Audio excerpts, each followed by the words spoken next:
Can you imagine a society where the birth of a daughter was not a moment of joy, but a cause of grief?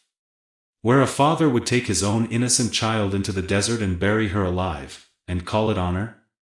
This is not fiction, it is the harsh reality of pre-Islamic Arabia, a time when humanity itself was buried beneath ignorance and cruelty. Then, in the midst of this darkness, a light emerged.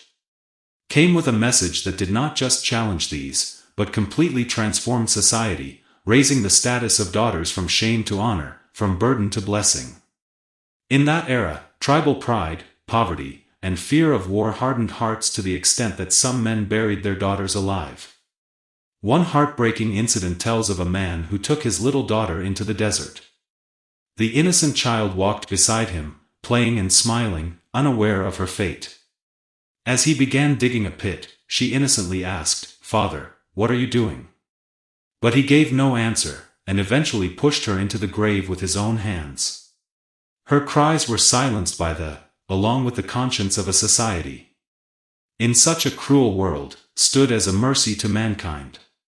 He himself was the father of 4 daughters, Zainab, Ruqayya, Kulthum, and he showed the world how daughters should be loved and honored. Whenever Fatima entered his presence, he would stand up, welcome her warmly, kiss her forehead, and seat her in his place. This was not just affection, it was a powerful message to society.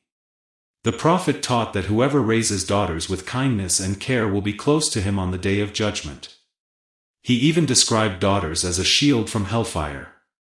With these teachings, he completely transformed the mindset of people. Daughters were no longer seen as a liability, but as a path to paradise. This was the revolution of Islam, turning a society into one of mercy, dignity, and justice, and reminding us, even today, that a daughter is not a burden, but a blessing.